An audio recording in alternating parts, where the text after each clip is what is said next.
Hello everyone, welcome to my career path.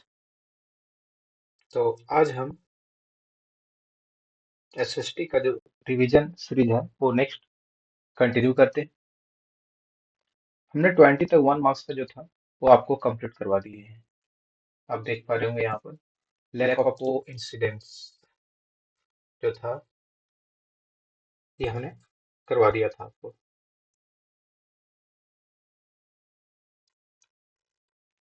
Now next है continue जो section B है 2 marks का।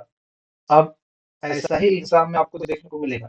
First में आपको मिलेगा 1 मार्क्स का जो 20 क्वेश्चन होंगे।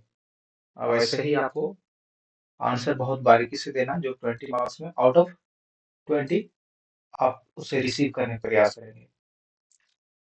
नेक्स्ट है जो सेक्शन बी का है स्टडी द मैप। क्या करना है आपको? Study the map through thoroughly and mention the language that are dominantly spoken in Belgium. आपको उस लैंग्वेज को बताना है जो बेल्जियम के अंदर डोमिनेंटली बोली जा रही थी। ठीक है, तो उसके बारे में आपको बताना है।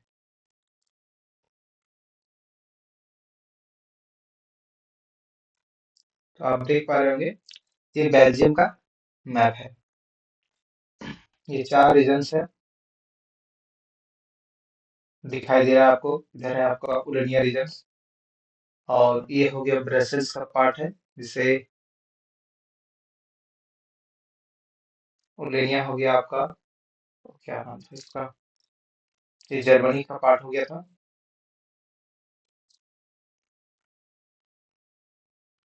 तो यहाँ पर बताना बेसिकली कि कौन सा लैंग्वेज यहाँ पे बोली जा रही थी सबसे ज्यादा। डोमिनेंटली का मतलब ये होता है कि मैक्सिमम कौन सी लैंग्वेज यूज की जा रही थी। तो आप इसका आंसर करेंगे हमें कमेंट में बतलाएंगे कि कौन सी ज्यादा भाषा यहाँ पे यूज की जा रही थी। और नेक्स्ट क्वेश्चन है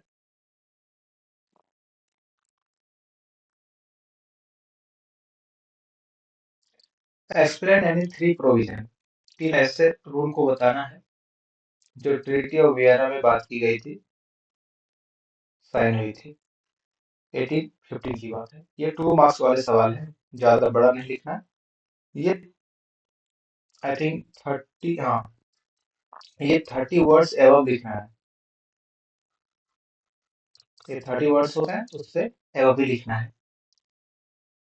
नेक्स्ट क्वेश्चन है what changes were brought due to Napoleon reform. Napoleon ने क्या किया था? नेपोलियन ने कौन से नियम को रिफॉर्म लाए थे, लगाए थे उसने, जिसे नेपोलियन कोड भी बोलते हैं। What were the reaction to this change, और उस चेंजेस का रिएक्शन क्या हुआ था। इसमें 2 सवाल है, आपको ज्यादा बड़ा तो नहीं लेकिन फिर भी लिखना होगा। 2 सवाल का आंसर। एक तो व्हाट वर द रिएक्शन, उसका इम्प्लीमेंट करने के बाद बदलाव जो किए थे ना उसके बाद क्या लोगों पे असर पड़ा, ये सवाल कुछ ये कह रहा है आपका। नेक्स्ट हो गया write down the feature of intensive farming, intensive agriculture. Intensive intensive जो एग्रीकल्चर होता है ये क्या होता है? आप पढ़े होंगे ज्योग्राफी में। तो उसमें इंटेंसिव फार्मिंग का मतलब ये होता है कि जहां पर एक ही फील्ड पे बहुत सारे फसल को ग्रो की जाती है, उसे इंटेंसिव फार्मिंग बोली जाती है। नेक्स्ट हो गया explain the explain the factor that make federal government in India so attractive. Basically आपको कुछ नहीं, फेडरल गवर्नमेंट की फीचर बतलानी। फीचर का मतलब विशेषता होती है, अच्छाइयाँ। हमारी फेडरल गवर्नमेंट है तो इसकी क्या अच्छाइयाँ हैं। तो आप इसके आंसर पे डायरेक्ट हम लोग चलेंगे।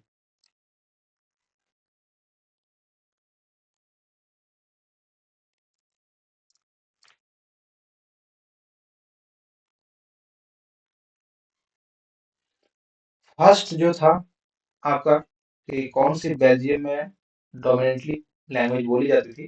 तो डोमिनेंटली लैंग्वेज में हो गया आपका स्पोकन है बेल्जियम, डच और फ्रेंच की प्रायोरिटी दी, बोली जाती थी वहां पे। तो डच और फ्रेंच, तो यहाँ पे डच और फ्रेंच, ये कितने परसेंट बोली जाती थी दोनों बेल्जियम के अंदर, ये हमें कमेंट में जरूर बताएंगे। ओके, नेक्स्ट हो गया the provision of treaty of Vienna were following. देखिए हमने बताया था ये 3 ऐसे प्रोविजंस को बताना है, रूल्स को बताना है। तो इसमें तो बहुत सारे रूल्स हैं, तो आपको 3 ही बताना है, ज्यादा नहीं देना है कि हाँ इतना सारा रट्टा मार लेना है, नहीं। There was restoration of power, जो बातें हुई थी वहां पे बेसिकली आपको कंट्री, हमें भी ब्रिटेन था, रसिया और ब्रिटेन, रसिया और एक और 3 थे यहाँ पे, याद नहीं आ रहे मुझे। तो यहाँ पे फर्स्ट हुआ था there was restoration of power for the Bourbon dynasty. ये कह रहे थे कि पुराना जो रूल था ना बर्बन डायनेस्टी का, वही यहाँ पे होना चाहिए स्टैब्लिश। जो आप 9th में पढ़े होंगे कि रानी जो थी एंटोनिया, क्या नाम है, सॉरी बोल रहे हैं, तो उसकी यहाँ पे रूल होनी चाहिए। नेक्स्ट हो गया France lost all the territories. France ने जो भी लॉस्ट खोया है अपना टेरिटरी, दैट हैज एनेक्सेड, दोबारा वो प्राप्त कर पाए, that has annexed while under the rule of Napoleon Bonaparte. ये नेपोलियन बोनापार्ट के जो भी हुआ था वो 2 सवाल। सबसे पहले आपको याद कैसे रखना है, देयर वाज रिस्टोरेशन। रिस्टोरेशन का मतलब दोबारा फिर से पावर को प्राप्त कर लेना। कौन प्राप्त करेगा, तो बर्बन डायनेस्टी। कहाँ पर, फ्रांस में। ये ऐसे याद रखना है आपको। France lost all the territory, जो भी फ्रांस ने लॉस्ट किया है ऑल सभी टेरिटरी, उसे दोबारा एनेक्सेट मतलब दोबारा कैप्चर कर पाएंगे। Annexed, annexed that were under the rule of Napoleon Bonaparte. Okay, और एक आप याद रख सकते हैं कि ये छोटा वाला एक को याद रख लो, new new territories were added Persia on its western frontier. ये याद रख सकते हैं। देखिए आपको पता होगा कि अगर हम ये, सॉरी, ये नॉर्थ हो गया, ये साउथ हो गया, ईस्ट हो गया और ये वेस्ट हो गया, इस तरीके से होते हैं सभी में। तो यहाँ पे बोल रहा है क्या, new territory were added Persia on western frontier. Persia ने क्या किया था, एक पश्चिमी भाग में अपना एक नया टेरिटरी जोड़ा था, उसको भी हमें चाहिए से। यहाँ पे फ्रांस था, यहाँ पे फ्रांस था, तो यही इसी के साइड में जो था वो पर्सिया का कुछ पार्ट था। ठीक है, तो ये जो एरिया कब्जा लिया था, ये चाह रहा था कि new territory were added Persia on it western frontier. हाँ, और ये भी बात हुई थी कि कुछ पार्ट जो है हम नया ऐड करेंगे फ्रंटियर, वेस्टर्न फ्रंटियर में। Austria was guaranteed control over the northern Italy. Austria ने, जो ऑस्ट्रिया किंग था, उन्होंने गारंटी दिया कंट्रोल करने का, किसको, नॉर्दर्न इटली को। ठीक है, ये सब बातें हुई थी, तो ये 3-4 बातें आप याद रख सकते हैं, और नहीं तो फिर याद रख सकते हैं सारी, लेकिन 3 ही क्वेश्चन का आंसर हमें देना है बस, इतना सारा नहीं देना है। नेक्स्ट हो गया,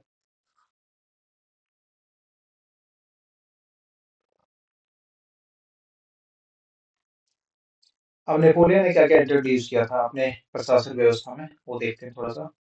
तो कहता है Napoleon introduce the following changing the order the नई सिस्टम। कौन कौन सा था, तो फर्स्ट उन्होंने बाय द सिविल कोड, जो सिविल कोड यूज किया था 1804 में। कब, 1804 में, also known as Napoleon code. किस नाम से जानते हैं उसको, नेपोलियन कोड के नाम से जानते हैं। All such the privilege that were based on birth where that were done away with.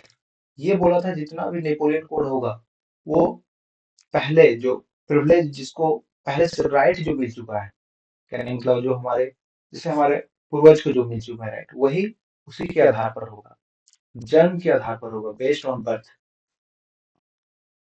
उस पर इन्होंने इंट्रोड्यूस किए थे।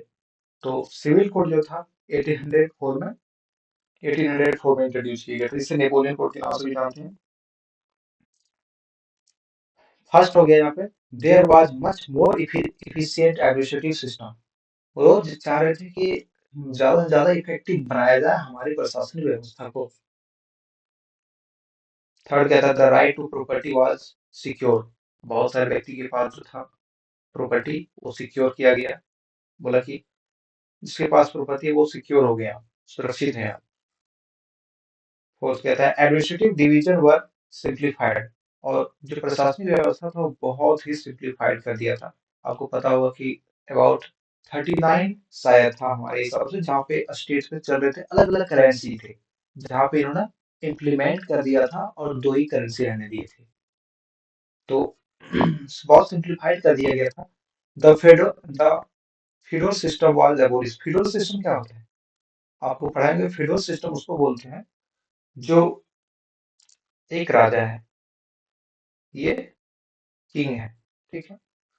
इसका नीचे जो काम करने वाले हैं, हाँ आई मीन कह सकते हैं ये, इससे राजा का जो फाइनेंस मिनिस्टर हो गया, जैसे हमारे मोदी सरकार हो गई, मोदी हो गए, और ये फाइनेंस मिनिस्टर हो गए, फाइनेंस मिनिस्टर निर्मला सीतारमण। इसके नीचे और मंत्री हो गए आपके राजनाथ सिंह, ठीक है। इसके नीचे और हो गए होम मिनिस्ट्री अमित शाह। तो ये जो सिस्टम हम बता रहे हैं नीचे वाले ना, जो रूल को बनाते हैं डोमिनेट करते हैं, ये राजा तो सिर्फ बोल देते हैं, यही फेडरल कहलाए। इसका काम क्या था कि जो बच्चे नहीं, जो ग्रामीण हैं या जो शहरी हैं, जो लोग हैं, उससे टैक्स कलेक्शन करना, उससे टैक्स के अलावा रूल को इम्प्लीमेंट करना, ये व्यक्ति कहलाए बीच वाले फेडरल। तो इन्होंने इस सिस्टम को हटा दिया कि बोला नहीं, ये फेडरल सिस्टम नहीं रहेगा। The peasants were free from serfdom and due, free from serfdom, जो भी बकाया था। हाँ, जो भी पीजेंट्स देखते हैं नहीं, कभी प्रधानमंत्री हो गए चाहे मुख्यमंत्री, जब इलेक्शन चुनाव जीतते हैं तो वो क्या करते हैं कि उसको ऋण माफ कर देते हैं। जैसे कोई होता है, ले लिया है एग्रीकल्चर लोन, अदर कोई लोन, तो उसे माफ कर देता है कि चलो भाई तुमने 2 लाख रुपए लिए था, तो हम तुम्हारा 2 लाख नहीं लेंगे। इस तरह की सिस्टम इन्होंने किया था। गाइड कहता है, सॉरी, हाँ, guide restriction were the remove with the towns as well. वही गिल्ड सिस्टम जो था, रिस्ट्रिक्शन जो था पैसे वाली, उन्होंने वो रिमूव कर दिया था, महज दो करेंसी में चेंज कर दिए थे। There was improve the transport and communication. उन्होंने ट्रांसपोर्ट रास्ते बहुत सारे बनाए, और कम्युनिकेशन भाषा भी इम्प्रूव की उन्होंने। कई सारी भाषाओं में जो थी अलग अलग चल रहे थे उसको भी इम्प्लीमेंट किया। पीजेंट्स आर्टिजन्स, पीजेंट्स हो गए किसान, आर्टिजन जो कलाकार होते हैं, वर्कर हो गए। Now businessman enjoy the new found freedom unification law. तो इससे बहुत फायदा हुआ। ये तीन चार जो आपको दिखाई दे रहे हैं सॉरी, स्टैंडर्ड वेट, जो वजन करने की जो स्टैंडर्ड थी, अलग अलग जगहों पे अलग अलग था, हमने बताए थे पहले कभी। तो जैसे हमारे एरिया में अगर कोई वस्तु हम 1 केजी दे रहे हैं, तो वही यहाँ से 10 किलोमीटर के बाद 1 केजी वाली वस्तु जो है वो चल जाता था, और वहां पे उसका अलग 1 केजी होता था, जो आई थिंक हमारे हिसाब से 900 ग्राम का ही होता था। तो ये इसमें इम्प्रूवमेंट उन्होंने दिखाए थे। वेट वगैरह, major facility movement goods and capital for the region और अदर, इस तरह पूरे। अब इसका फायदा क्या हुआ देखेंगे हम लोग। कहता है रिस्ट्रिक्शंस टू चेंजेस। अब sorry, ratification to this changes, क्या हुआ इसका reasons. Businessman and small scale producer of goods in particular began to realise. वो सब जो बिजनेसमैन थे, स्मॉल स्केल पे छोटे छोटे व्यापारी थे, उसको सेलिंग करने में इजी होता था, ताकि वो रियलाइज हुआ कि बहुत अच्छा है ये रूल को। नेक्स्ट था, हमने बताया था इंटेंसिव फार्मिंग एग्रीकल्चर क्या होता है। तो इंटेंसिव फार्मिंग एग्रीकल्चर हमने बताया था कि एक ही फील्ड पे बहुत ज्यादा एग्रीकल्चर ग्रो करना ही इंटेंसिव फार्मिंग कहलाता है ना। अच्छा, इसमें भी आ गया है। Some feature of the intensive farming, the agriculture. कहता है it practise the areas high production, इसका यही रहता है दिमाग में कि हम ज्यादा से ज्यादा high, sorry, it it's practice are areas of high population, ज्यादा वहां पे लोग रहते हैं, जैसे पंजाब में, हरियाणा में, यूपी में। तो इस तरीके से वहां पे ज्यादा बहुत एग्रीकल्चर होता है। अगर ये तीन चार स्टेट हमने बताया जो भी, पंजाब, हरियाणा, यूपी, बिहार, वेस्ट बंगाल, अगर ये चार स्टेट ना सही से करे एग्रीकल्चर ना, तो पूरे भारत को यहाँ पे जो फूड होती है वो फूड क्राइसिस हो जाएगी। तो ये हाई पॉपुलेशन वहां पे इंटेंसिव फार्मिंग करते हैं वो सब। कौन सी होती है? Intensive farming. It is labour intensive farming where high dose of biological inputs. Biological inputs क्या हो गया? अब पहले तो पता ही कि 1 केजी अगर कोई बीज डाला, कोई एक दो कट्ठे में, तो महज 100 ही होता था। लेकिन आज के वक्त में क्या है कि अगर 1 केजी अगर डाला एक कट्ठे के बीच में, ये मॉडर्न टाइम में है, तो लगभग 1000 केजी, कितना होता है? 1000 केजी होता है। तो ये इनपुट्स किसकी वजह से? बायोलॉजी, बायोकेमिकल्स की वजह से होता है। And irrigation are use for obtaining higher production, इसलिए किया जाता है ताकि ज्यादा से ज्यादा मात्रा में हम प्रोडक्शन कर पाए।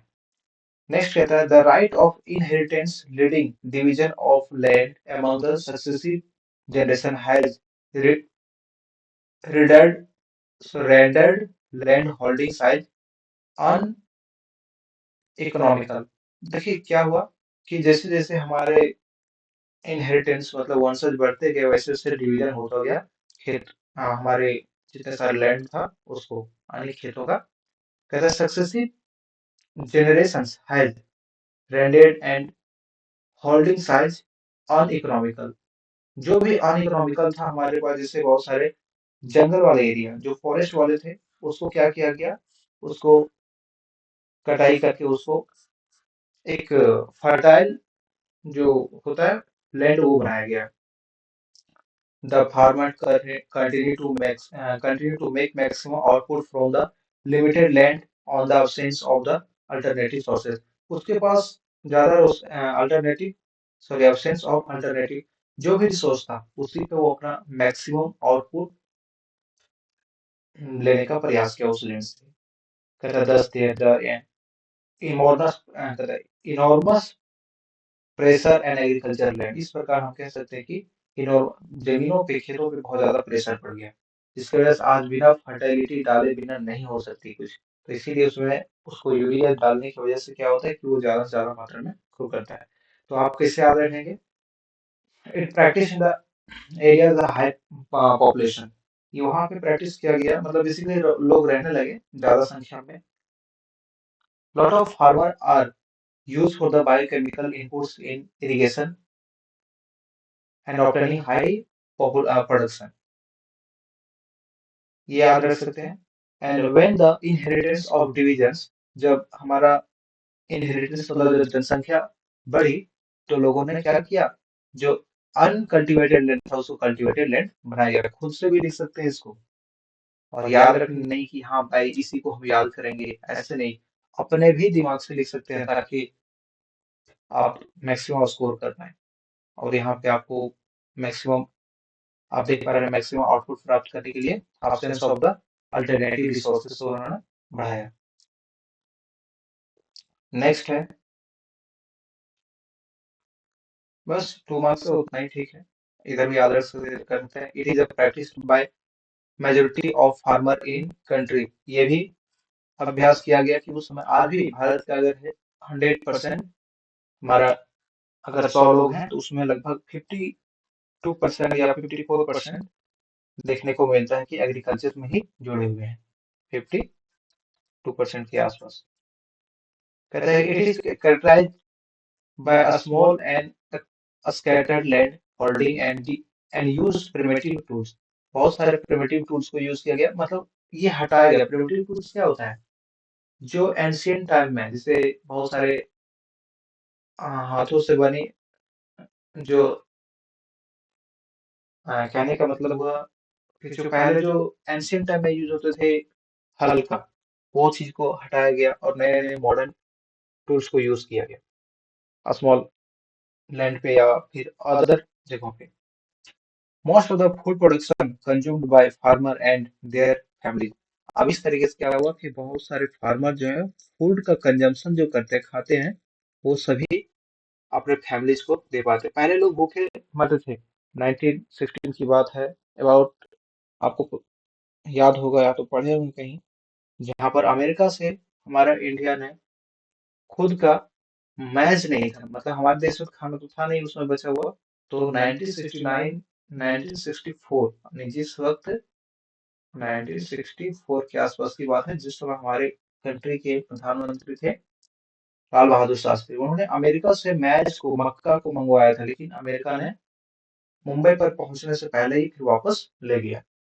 तो कई सारे इस वजह से लोग की भी डेथ हुई थी।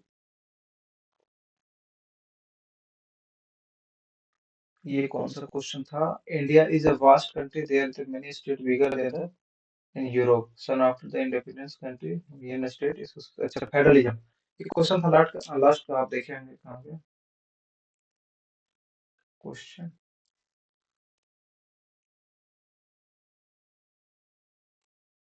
Yes, factor.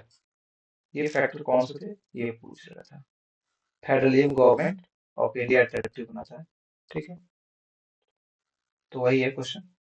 इंडिया, आप जानते हैं कि हमारा देश जो यूरोप का कंट्री से, बहुत सारे कंट्री जो यूरोप के हैं उसके उससे बड़ा है हमारा कंट्री। क्या है उससे? जैसे कहने मतलब बड़ा तो है ही, लेकिन हमारा स्टेट मान लेते हैं क्या, झारखंड बिहार, इसके साइज का उसका कंट्री है, हमारा स्टेट है उसका कंट्री है। तो वही यहाँ पे बोला है कि जो कैसे हमारा जो है आपका फेडरलिज्म जो है वो ज्यादा सक्सेसिव बनाता है। Federalism in India due to the following reasons, क्या वजह से? उतना नहीं पढ़ना, उतना नहीं लिखना है, आपको आंसर यहाँ से करनी है। The formation of linguistic state has made the country. सबसे पहले हमारा जो फॉर्मेशन हुआ है वो भाषाई आधार पे बहुत सारा हुआ है। लिंग्विस्टिक बेसिस पे हमारा स्टेट का डिवीजन हुआ था। बताएंगे हमें कि लिंग्विस्टिक बेसिस के आधार पे सबसे पहला कौन सा स्टेट हमारा इंडिपेंडेंट हुआ था? Country made United and also made या एडमिनिस्ट्रेटिव इजियर। ऐसा इसलिए किया गया ताकि state has made, country made unite, हमारा कंट्री यूनाइट रह पाए। यूनाइट का मतलब होता है एक साथ रह पाए, ठीक है। और आल्सो मेड या एडमिनिस्ट्रेटिव इजियर, और प्रशासनिक व्यवस्था को इजी बनाए जा सके।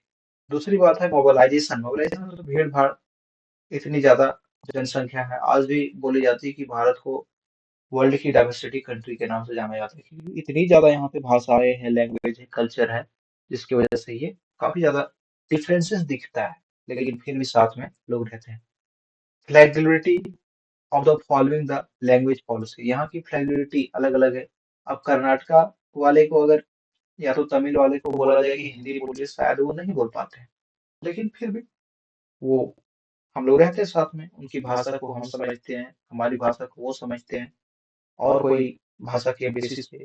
तो फ्लेक्सिबिलिटी काफी देखी जाती है लैंग्वेज में, मतलब डिफरेंसेस, वही बोला flexibility following language policy. Even यहाँ की हमारे कंट्री में 22 भाषाओं का मेंशन है, हमारे सॉरी कंट्री में नहीं, हमारे इंडियन कॉन्स्टिट्यूशन में 22 का, लेकिन 22 लैंग्वेजेस हैं। बट दी जाती एक पुरस्कार होती है, ये लिखना नहीं, हम तुम्हें बता रहे हैं कि इतनी भाषाएं हैं और इतनी जो प्राइज दी जाती है इस भाषा में 24 लैंग्वेजेज में। अब बोलिएगा दो और कौन सा सर? एक राजस्थानी है और दूसरी है आपका राजस्थानी हो गया और इंग्लिश हो गया। इंग्लिश हमारे इस 22 लैंग्वेजेज में नहीं आती है। New culture of power sharing and respect there the autonomy of the state government. New culture of power sharing, एक नया तरीका से पावर शेयरिंग का, जहाँ पे ऑटोनॉमी, अपना स्टेट ऑटोनॉमी खुद चलाते हैं उसको। Administrative knowledge of the power of the people all the level. Administrative knowledge जो होता है वो पीपल को सभी लेवल पे देखने को मिलता है। Efficacy to solve all kind of issues respective level. तो इतने सारे हैं, बेसिकली कई सारे वजह हैं जो कि भारत को और ज्यादा बेहतर बनाने का काम करती है। Thank you. कहीं अगर ना समझ में आया हो तो फिर से बोलिएगा, तो फिर से दोबारा हम उसे पर्सनली भी आपको ये कर सकते हैं। तो बेसिकली हमें पूछा था हमारा कंट्री जो है मोर ज्यादा इफेक्टिव बनाता है किस वजह से। तो यही सारी भाषा के आधार पर मोबिलाइजेशन हो गया, हमारी फ्लेक्सिबिलिटी इतनी ज्यादा है जिससे लैंग्वेज भी दी जाती है, पावर लैंग्वेज को भी ये की जाती है। So thank you.